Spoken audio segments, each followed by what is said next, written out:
My earliest remembrance of coming to Dyess, I was born in Bassett, which is just a few miles from Dyess. And my earliest remembrance of Dyess, we lived on a lateral down Road 1, off of 1, back to the west. And my dad, it's hard for me to believe this, but he worked for a sharecropper. We were poor and we didn't know it.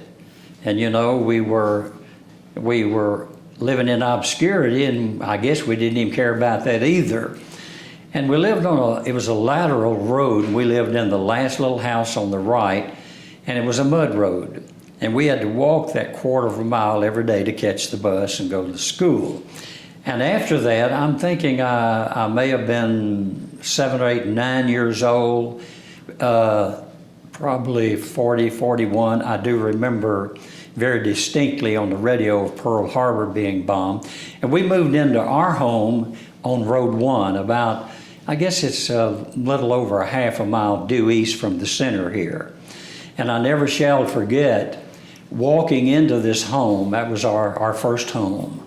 There were 12 kids, 6 boys and 6 girls. Now they began to leave home real early. It seemed like out here they got married and it's about 12, 13 years old. But then the oldest brother had already left. And after that, John had left home and the girls were being married off very quickly. So it left 5 of us boys at home. Now the house was painted real nice white, but we 6 boys had kind of painted the front porch yellow. Now you can figure that out, you know. So we had, I don't know, we were so rowdy. We had broken the windows out of the house playing ball, but we had just a blast. And I started a school in the 1st grade, graduated from high school here in 1954.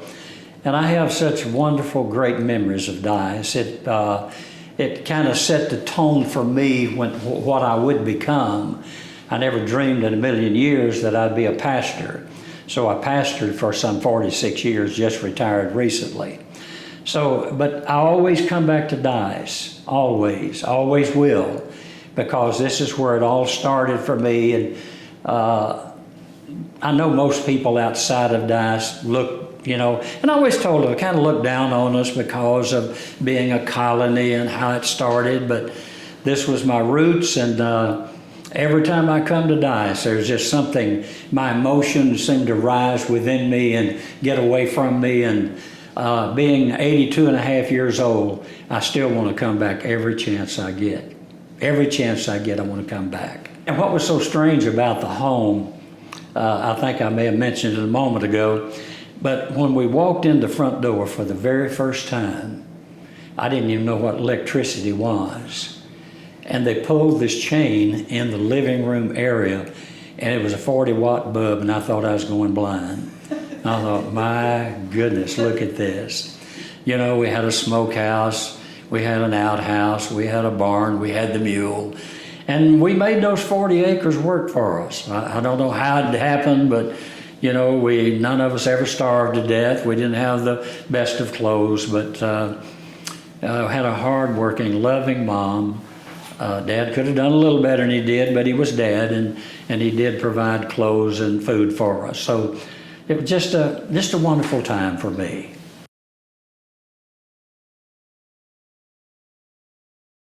All right, the first was the boy. His name was John Jr. Next to him was my sister, Arlene. She's now deceased. My oldest brother's also deceased. Next to her was Hazel. Hazel is also deceased. Next to her was, what is that, 2 girls? 1, 2 girls. Nola, Hazel, Arlene. Nola, Hazel, Arlene. She's also deceased. The next to her was Louise, she's deceased. Next to her was Betty, she's deceased. And Janie. Janie's there. I don't think I quite got the girls in order. Well, that's fine. And Janie still lives here at Dyess.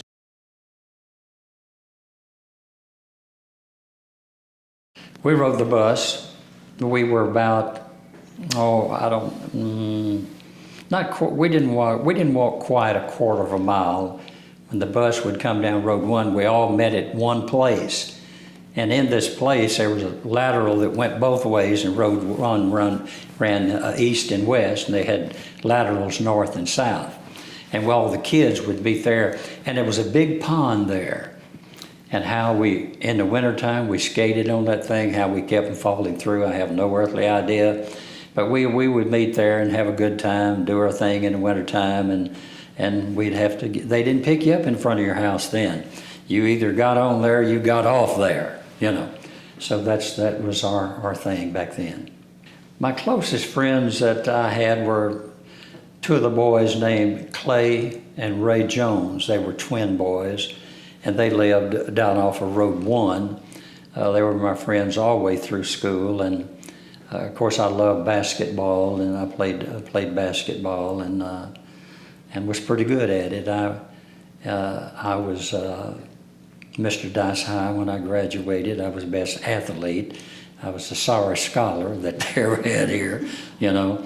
The only reason I went to school really was to play basketball. I didn't make myself available, and I paid the price for it down through the years.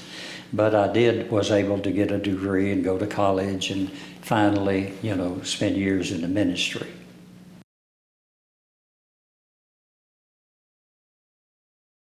In the 45 years, I had 4 churches. 2 of the churches were in Memphis, and ironic as it is, the last 2 I pastored, my first church was in Rossville, where we now live. I didn't live there then. And then I always wanted to start a church.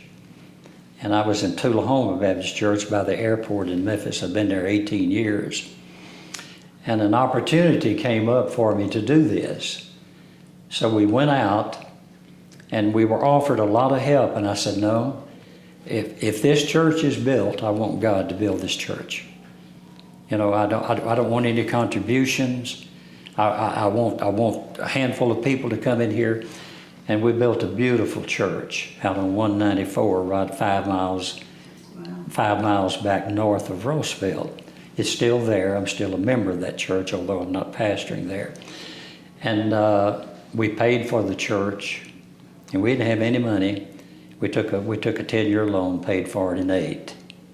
So we were very blessed in that.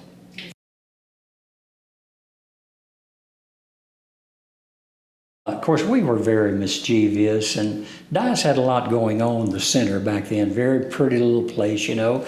We had service stations. We had the pop shop where we did a little dancing and all of that. But they were very mischievous, and Johnny Cash was probably the worst, you know. But we were here one night, and I was in the truck with someone. I'm guessing I was probably at about maybe the 9th grade. Johnny was probably a senior. I would imagine Johnny about 3 years older. And Johnny and a couple of the boys jumped up in the back of the truck harassing us. And about that time, the driver took off with Johnny and one other in the back. And we took them for a spin, and they were cursing, they were putting us down the road. We finally got back, and as they were jumping out, of course, we took off. We knew if we hadn't, we were in serious trouble, you know. But we were very mischievous, very mischievous. Yeah.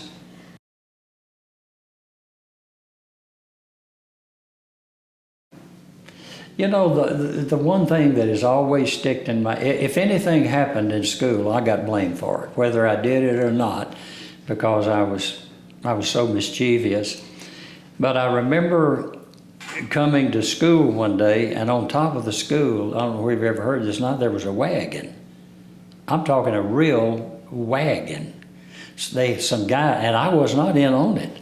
Some guys had taken the wagon apart, put it on top of the school, and put it back together. And I didn't do that. I was not involved in that one.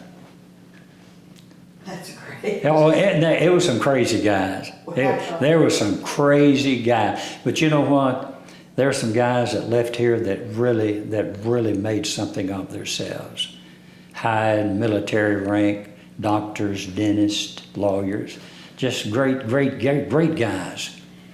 I think it's because we were raised up in such hard times. Of course, I'm sure it was hard all across the country, but it seemed like we were so isolated that it seemed much stronger here. I remember the stamps and during the war, getting toothpaste and a few little things, and like that. So I think that was primarily it. Thank you so much. Well, thank you so much for talking with me. I appreciate it. Yeah, now all I got to say is go Eagles. Right.